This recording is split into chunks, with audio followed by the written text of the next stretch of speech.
Okay, welcome to Guru Tutorials YouTube channel.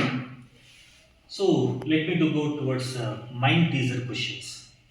Yesterday I asked you the second question. That question is like this in Kannada. ನಾಲ್ಕು road ಇರುತ್ತೆ. ಆ ನಾಲ್ಕು road join ಆಗುವಂತಹ ಕಡೆ circle ಇದೆ. ಈ ಕಡೆಯಿಂದ ಬಸ್ ಬರ್ತಾ ಇದೆ, ಈ ಕಡೆಯಿಂದ ಲಾರಿ ಬರ್ತಾ ಇದೆ, ಈ ಕಡೆಯಿಂದ ಕಾರ್ ಬರ್ತಾ ಇದೆ, ಈ ಕಡೆಯಿಂದ ಎತ್ತಿನ ಗಾಡಿ ಬರ್ತಾ ಇದೆ. ನಾನು ಹೇಳಿದೆ ನಾಲ್ಕು ವೆಹಿಕಲ್ಸು ಒಂದೇ ಸ್ಪೀಡಲ್ಲಿ ಬರ್ತಾ ಇದೆ, ಒಂದೇ ಟೈಮ್ಗೆ ಈ ಸರ್ಕಲ್ ಅಲ್ಲಿ ಬಂತು, ಅಟ್ ಎ ಟೈಮ್ ಆ ಸರ್ಕಲ್ ಅಲ್ಲಿ ಬಂತು. ಕರೆಕ್ಟಾಗಿ ಅರ್ಥ ಮಾಡ್ಕೊಳ್ಳಿ. ನಾನು ಕೇಳಿದೆ ಈ ಸರ್ಕಲ್ ಅಲ್ಲಿ ಏನ್ ನಡೆಯಿತು, ಈ ಸರ್ಕಲ್ ಅಲ್ಲಿ ಏನ್ ನಡೆಯಿತು? ಇದಕ್ಕೆ ಉತ್ತರ ಇಷ್ಟೇ, ಎತ್ತುಗಳು ನಡೆದವು. ಈ ಸರ್ಕಲ್ ಅಲ್ಲಿ ಏನ್ ನಡೆದವು? ಎತ್ತುಗಳು ನಡೆದವು. It is not possible. Bus ನಡೆಯಕ್ಕಾಗಲ್ಲ, ಆಗುತ್ತಾ? ಲಾರಿ ನಡೆಯಕ್ಕಾಗುತ್ತಾ? ಕಾರ್ ನಡೆಯಕ್ಕಾಗುತ್ತಾ? ನಡೆಯಕ್ಕೆ ಚಾನ್ಸ್ ಇರೋದು ಯಾವುದು? ಎತ್ತು ಮಾತ್ರ. ಹಾಗಾಗಿ ಇದರಲ್ಲಿ ಏನ್ ನಡೆದವು? ಎತ್ತುಗಳು ನಡೆದವು. I hope you understood the answer in Kannada. ಅರ್ಥ ಆಯ್ತಾ? ಹಾಗಾಗಿ ಕ್ವಶನ್ ಏನ್ ಕೇಳ್ತಿದ್ದಾರೆ ಅನ್ನೋದನ್ನ ಅರ್ಥ ಮಾಡ್ಕೋಬೇಕು.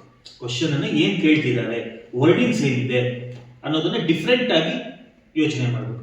ಇದೇ ಉದ್ದೇಶನೇ the meaning of the thing what I kept mind teaser. ಅದು ನಿಮ್ಮ ಮೆದುಳಿಗೆ, ನಿಮ್ಮ ಇದಕ್ಕೆ ಸ್ವಲ್ಪ ಕೆಲಸ ಕೊಡಿ, ಡಿಫ್ರೆಂಟ್ ಆಗಿ ಯೋಚನೆ ಮಾಡಿ ಅನ್ನುವಂತಹ ಉದ್ದೇಶ. ಐ ಹೋಪ್ ನಿಮ್ಗೆಲ್ರಿಗೂ ಸಹ ಅರ್ಥ ಆಗಿದೆ.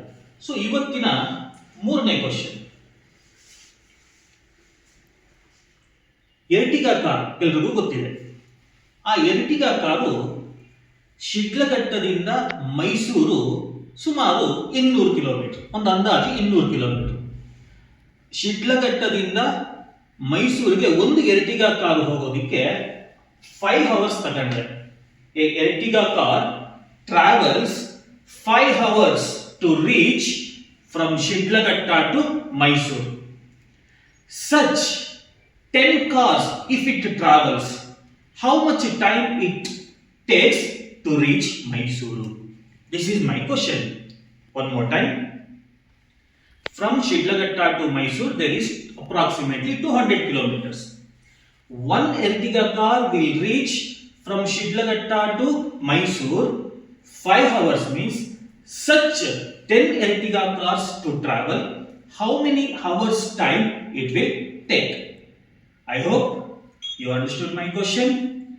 If you know the answer, please answer in a comment box. Otherwise, in tomorrow's video, I will inform the answer. Okay? Thank you.